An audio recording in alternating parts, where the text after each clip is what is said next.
1936년도 3월 17일 그리고 18일 이틀에 걸쳐서 피츠버그라는 도시에 미래에는 The Great Flood라고 불리워질 큰 홍수가 있었습니다. 모든 지하 시스템과 그리고 도로들이 차오르면서 피츠버그가 가장 끔찍한 홍수를 맞이했습니다. 이 홍수의 특이한 점은 이로 인해서 피츠버그의 지하 통로와 그리고 지하철과 그리고 하수구 시스템이 얼마나 정교하고 복잡하고 많이 있는지를 보여주었습니다. 수십 년 동안 잊혀졌던 많은 비밀 통로들이 발견되어지면서 처음으로 목격했던 사람들이 있으면서 피츠버그가 지하가 이렇게 엑스펜시브하구나, 이렇게 광범위하구나라고 깨달았던 사람들이 많이 있었습니다.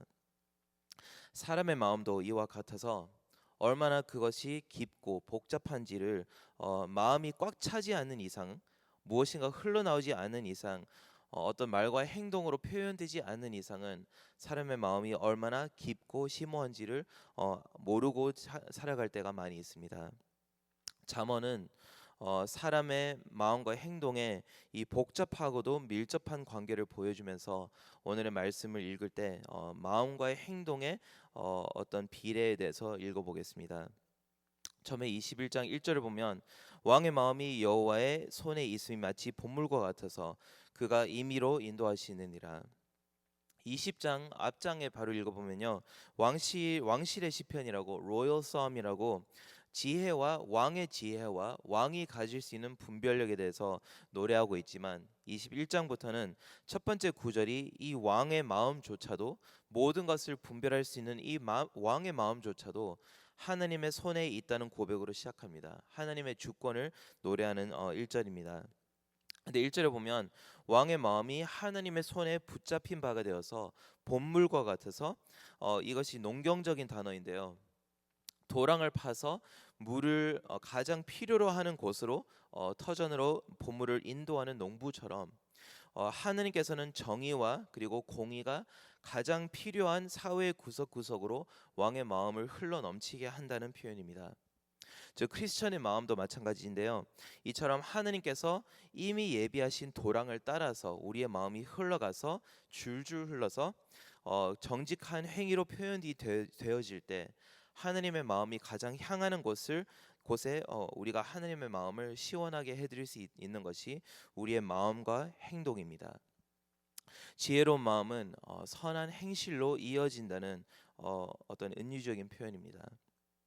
2절에 나아가면 사람의 행위가 자기 보기에는 모두 정직하여도 여호와는 마음을 감찰하시느니라. 즉 사람의 마음이 곧바로 행동으로 표현되어진다는 그런 직선적인 사고방식을 깨는 2절인데요. 이런 마음과 행동 사이에 이 관계가 조금 복잡하다는 것을 보여줍니다. 나의 모든 행동 뒤에 숨은 나의 마음을 하느님께서 감찰하시는데 마치 추를 달아서 마음을 저울질하듯이 하느님께서 나의 마음을 보시면서 감찰하시고 분별하신다고 되어 있습니다. 4년 동안 우리 딸과 함께 하다 보니 딸이 너무나 어떤 날에는 제가 집에 들어올 때 너무나 이쁜 목소리로 아빠 나 청소 잘했지라고 물어볼 때가 있습니다.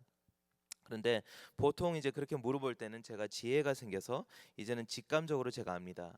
딸이 지금 냉동실에 있는 아이스크림을 꺼내달라는 말이었구나. 왜냐면 자기가 스스로 칭찬을 해달라고 할 때 사실은 얻고 싶은 것이 있어서 좋은 행위를 하는 것을 발견했기 때문에 그렇습니다. 즉 마음은 그리고 행동은 다를 수가 있다는 것입니다. 성인이 되어서라도 우리의 외적인 행동과 내면의 동기가 일치되지 않아서 예를 들어서 일을 열심히 할 때는 월급을 올려달라는 표현이 되기도 하고요. 그리고 이웃에게 친절할 때에는 인맥을 만들기 위해서 어떤 사람들은 동기를 그렇게 가질 때가 있고요. 그리고 심지어 새벽 기도를 나오더라도 괜히 새벽 기도에 나오지 않는 사람에 비해 어깨에 힘이 들어갈 때가 있습니다. 모든 행동과 모든 마음이 정직하게 연결되어 있지 않다는 것입니다. 예레미야가 경고합니다. 만물보다 거짓되고 심히 부패한 것은 마음이라 누가 이를 알리오만 Who will know the depths of the heart? 즉 나의 마음이 하나님의 저울 위에 항상 올라가 있다는 것을 잊은 채 사는 것을 말씀 시편에서는 교만함이라고 얘기하고, 그리고 잠언에서는 우둔함, 지혜가 없는 자라고 표현하고 있습니다. 나의 마음이 하나님 앞에 언제나 감찰되어지고 있다는 것을 잊고 살아갈 때 그렇습니다. 3절에 보면 공의와 정의를 행하는 것은 제사 드리는 것보다 여호와께서 기쁘게 여기시느니라. 3절은 하나님께서 보셨을 때, 즉 감찰하셨을 때 우리의 마음과 우리의 행동을 연결짓는 다리 역할을 하는 구절이 됩니다. 이 구절 이후로부터는 다 행동이 마음을 어떻게 보여지는지를 묘사하고 있는데요. 정직한 마음으로부터 공의와 정의를 행하는 것은 동기가 불순한 예배보다 낫다는 표현입니다. 이 맥락이 이어서 봤을 때 오히려 온전한 예배는 공의와 정의로 이어질 수밖에 없다는 표현이 됩니다. 사람의 참 마음은, 그리고 그 마음에서 비롯되는 행동은 하나님만 아신다는 이 원칙이 이제는 4절부터 8절부터 계속 이제 동기의 차이로 인해서 벌어지는 어떤 행위의 격차를 보여줍니다. 동기의 차이가 행위의 격차로 벌어집니다. 21장 4절을 보면 눈이 높은 것과 마음이 교만한 것과 악인이 형통한 것은 다 죄니라라고 되어 있는데요. 우선 마음이 교만하면 행동은 무조건 삐뚤어진다는 표현입니다. 마음이 교만하면 행동은 무조건 삐뚤어집니다. 성경에서 가장 싫어하는 것이 높은 눈, 그러니까 높이 내려다보는 눈, 그리고 교만한 마음이라고 되어 있습니다. 바로 왕, 애굽의 바로 왕이 바로 대명사가 되는 케이스인데요. 대표적인 예로 열재앙으로 나라가 멸망하고 그리고 강산이 바뀌더라도 자신의 고집은 꺾지 못하는 바로 왕은 그 마음이 왜 그랬을까요? 그 심장이 왜 그랬을까요? 자기 마음이 악하고 강팍하다는 것을 인정하지 못하고 오히려 자신의 마음의 기준이 옳다고 말하기 때문에 그렇습니다. 자기의 마음이 옳다고 생각하기 때문에 그가 하는 모든 행동들이 그 마음을 하나님에 대적해서 반영하기 때문에 그렇습니다. 악인이 형통하다라는 말을 썼는데요. 영어로 보면 악인의 등불이 죄악스럽다고 말하고 있습니다. 악인의 등불이라는 이 말은 그의 마음의 기준을 말하고 있습니다. 즉 사람이 불빛을 따라서 걸어가는데요. 악인의 어떤 등불은 자기의 발길을 저절로 인도하는데 그 모든 것이 악하다고 죄라고 말하고 있습니다. 내가 생각하는 가장 선한 기준도, 모든 것이 옳다고 판별하는 그 기준 자체가 하느님께서 보시기에 죄스럽다면 그것만큼 비참하고 힘든 삶이 어디 있겠습니까? 그 모든 행동은 죄가 되기 때문에 악인의 등불은, 사람의 마음은 죄가 되었을 때 잠언에서 봤을 때 가장 미련한 사람으로 칭하고 있습니다. 21장 5절을 보면 부지런한 자의 경영은 풍부함에 이를 것이나 조급한 자는 궁핍함에 이를 따름이니라. 역시 두 사람을 비교하고 있는데요. 마음의 격차로 인해서 생기는 행위의 격차가 보입니다. 즉 행동은 여기는 같아도요. 마음이 다른 경우가 있습니다. 예를 들어서 부지런한 사람과 조급한 사람의 행동은 비슷합니다. 열심히 일하고 빠릿빠릿하게 움직이고 어떤 열정을 내어서 일을 하는 것처럼 보이지만 하지만 그 내면 세계는 완전히 다릅니다. 부지런한 사람은 하나님의 신실하심을 의지하여서 최선을 다하는 사람인가 하면 조급한 사람은 하나님의 신실함을 신뢰하지 못하기 때문에 두려움의 지배를 받아서 자기 앞가림을 하고 미리 준비를 하지 못한 것이 조급한 마음입니다. 부지런함과 조급함의 차이입니다. 어떻게 보면 부지런한 사람의 반대말은 신기하게도 게으른 사람이 아니라 조급한 사람이라고 되어 있는데요.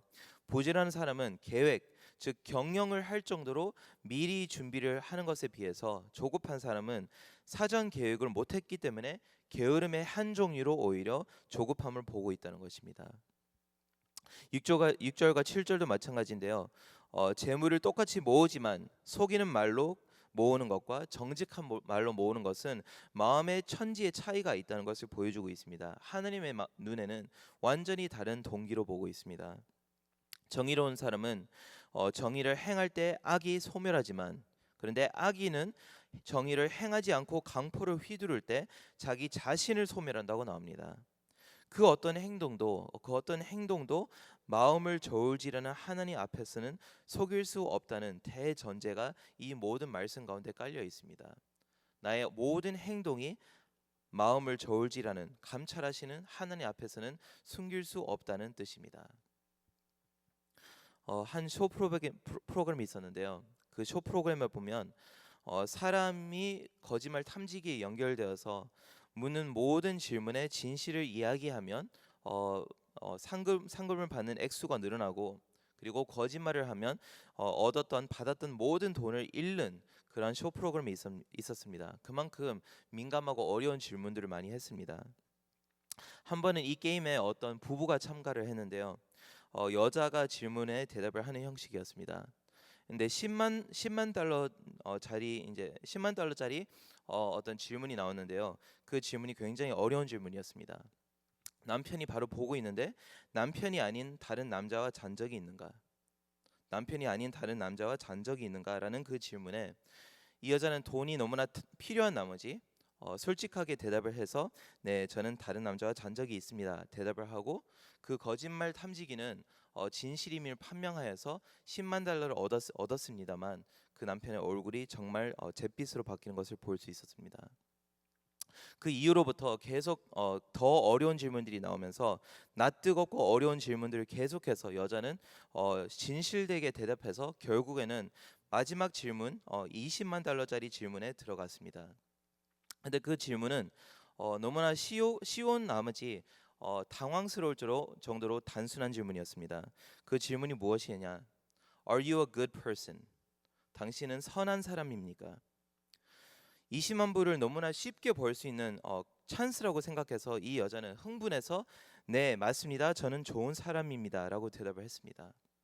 그런데 거짓말 탐지기는 그 여자의 심장 박동수를 재면서 그 대답을 거짓이라고 증명을 하고, 그리고 그 여자는 그 가족은 빈손으로 집에 씁쓸하게 돌아갔습니다. 여러분, 자신이 좋은 사람인 줄 알았는데 자기의 마음조차 알지 못하고 자기의 마음조차 자신을 정죄하고 있다는 것을 모르면서 삶을 살아가는 행동들이 얼마나 복잡하고 다양하고 동기가 불순한 삶이 있는지 모릅니다. 제가 예전에는 어렸을 때 부모님께서 잠언을 읽으면 지혜가 생긴다는 말씀에 제가 매일매일 잠언을 즐겨 읽었습니다. 지혜로워지고 싶어서.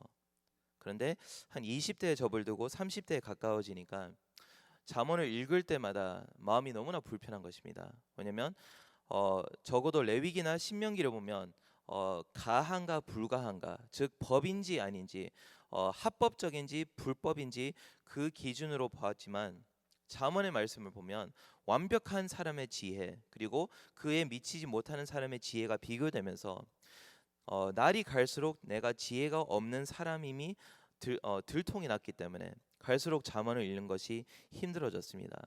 나의 마음이 얼마나 동기가 불순하고 나의 행동이 얼마나 복잡하고 하나님 앞에서 그 동기를 드러내기 부끄러운 나날의 연속이었습니다. 그래서 갈수록 잠언을 읽기 힘들어졌는데요. 여러분, 우리가 아무리 선한 행위를 많이 실천한다고 하더라도 하나님께서는 나의 마음을 저울질하시고 감찰하신다는 2절의 대전제를 생각했을 때 우리는 과연 자신 있게 네, 저는 마음과 행동이 다 떳떳합니다라고 대답할 수 있을까요? 하느님의 저울은 어떻게 반응할까요? 하느님의 거짓말 탐지기가 우리의 삶을 보았을 때 우리의 마음에 대해서 무엇이라고 얘기할까요? 제가 오늘 아침 여러분께 질문을 하고 싶은 게 있는데요. KCPC, are you a good person? Are you a good person? Is your heart pure? 우리는 순수한 동기를 가지고 있습니까? 자신 있게 yes라고 대답하시길 바랍니다. 네, 나의 마음과 행동은 순수하다는 것을 주님 앞에서 고백할 수 있길 바랍니다. 왜냐면요, 이게 어떤 이상향이 아니고 언젠가는 성화가 된 후에 이루어질 것이 아니라 사실은 이 잠언을 어떻게 읽느냐의 그 관점의 차이가 되는 것입니다. 내 마음속의 모든 복잡한 통로들을 내가 알 수 없고 내 행동이 얼마나 삐딱한지 선량한지를 알 수 없습니다. 다만 의인은 믿음으로 말미암아 살리라라고 말씀하셨는데요. 무엇에 대한 믿음인가요? 새 언약에 대한 믿음입니다. 새 언약. 하느님께서는 에스겔과 예레미야를 통해서 약속하신 언약은 우리가 예수님을 믿었을 때 우리의 모든 돌 같은 심장을 꺼내시고 복잡한 피츠버그 지하와 같이 깊은 심층의 모든 심장을 마음을 꺼내시고 예수님의 살아있는 좋은 심장을 내게 넣어주셔서 이제는 내 모든 마음이 예수님의 마음으로 인정되고 내가 하는 모든 행동이 예수님의 행동으로 덮어져서 하나님께서 보시기에는 칭의, 즉 내가 하는 모든 행동과 마음이 주님 앞에서 선하다는 것을 주님께서 약속을 하십니다. 즉 예수님을 믿을 때는 하나님께서 나의 마음을 예수님의 자신의 아들의 마음으로 보시고 나의 행위를 예수님의 의로운 행위로 인정을 하시기 때문에 우리는 나의 마음과 나의 동기는 나의 행동은 모든 것이 주 앞에서 떳떳합니다. 나는 거룩한 존재입니다라고 당당하게 고백할 수 있습니다. 어떤 경우죠? 내가 예수님을 믿고 십자가의 보혈로 인해서 내가 거듭날 때. 물론 우리의 자아를 들여다보면 결코 이렇게 자랑할 수 없습니다. 잠언을 읽을수록 고백하게 됩니다. 주님, 오늘 본문 속에 악인은 우둔한 사람은 바로 나입니다. 주님, 내가 바로 그 사람입니다. 눈이 높고 마음이 교만하고 강팍하고 조급하고 속이고 뺏고 강포를 부리는 악인이 바로 저입니다. 어떻게 잠언에 악인에 대한 모든 형용사들이 다 정확하게 나를 어떻게 그렇게 보여주시는지 잠언을 읽을수록 그 고백이 나올 수밖에 없지만 하지만 십자가의 이편에서 복음으로 인해서 정말 피츠버그의 지하 통로처럼 복잡한 나의 마음조차도 그 모든 구석구석에 배배 꼬인 나의 마음 속에 예수님의 보혈이 흘러 들어가서 나의 중심부까지 깨끗하게 하시는 것이 하나님의 보혈의 능력입니다. 아멘. 하나님의 보혈의 능력으로 인해서 나의 가장 깊은 마음속에 하나님의 의로움이 덮어질 때 우리 이렇게 고백할 수 있습니다. 주님, 나 자신을 속여서 좋은 사람인 듯 내가 살아가도 내 마음조차 나를 속일 수 없는데 주께서 내 마음을 감찰하신다면 나는 설 수 없습니다. 다만 이런 저에게 주님의 살아있는 심장을 주셔서 나를 의롭게 만들어 주셔서 나의 모든 행동들을 의롭게 여겨 주셔서 감사합니다. 이 고백이 살아있는 크리스천의 고백이 된다는 것입니다. 이때 십자가라는 수술대에서 나의 죽어 있는 마음과 예수님의 살아있는 마음이 교체되는 순간에 잠언의 모든 지혜, 잘 들으시기 바랍니다.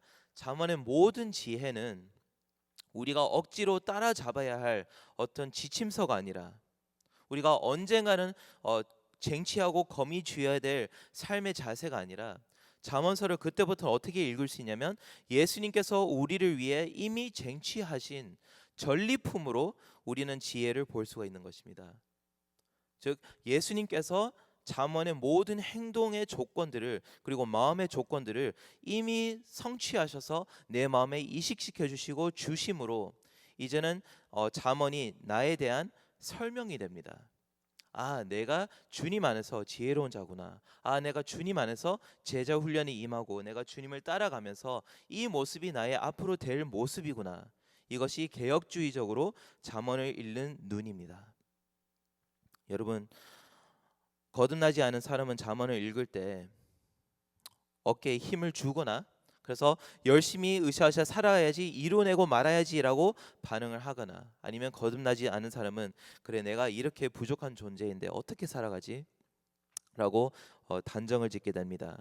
하지만 거듭난 사람은 잠언을 읽을 때 즉 하나님께서 나의 마음을 잠언을 통해서 감찰을 하실 때는 주님 이것까지 이루어 주시다니 주님께서 이것까지 쟁취해 주시고 이 지혜조차 나에게 주신다니 주님 평생 감사하면서 믿음으로 주님을 따르겠습니다 라는 그 고백이 나옵니다.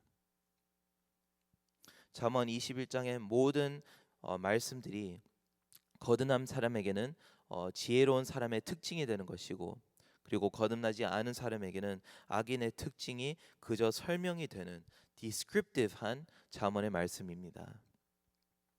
사랑하는 KCPC 여러분, 오늘도 예수님 이외에 그 어떤 누구도 떳떳할 수 없는 잠언의 말씀을 읽었습니다. 거울과 같이 나의 모든 동기들을 보여줍니다.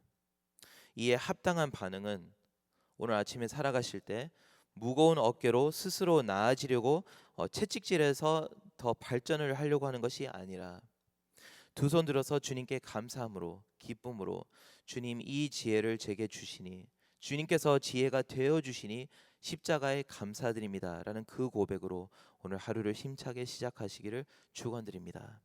아멘. 기도하겠습니다. 하느님 아버지, 말씀을 읽을 때마다 주님의 완벽하심을 바라보게 되고 나의 초라함을 바라보게 됩니다. 어찌 내가 하는 말마다 하는 생각마다 주님의 말씀 앞에 비췄을 때 그렇게 부족하고 그렇게 동기가 불순하여서 성령께서 나의 마음을 보여주시는 순간에 주님 앞에 바로 설 수 없다는 것을 이 시간 고백합니다. 일주일 살아왔던 모든 삶의 행동들과 그리고 나의 말들이 얼마나 강팍하였는지 주님께서 뒤돌아보게 하셨을 때 그만큼 십자가의 그 희생이 그리고 그 심장의 이식 수술이 그만큼 값지기를 소원합니다.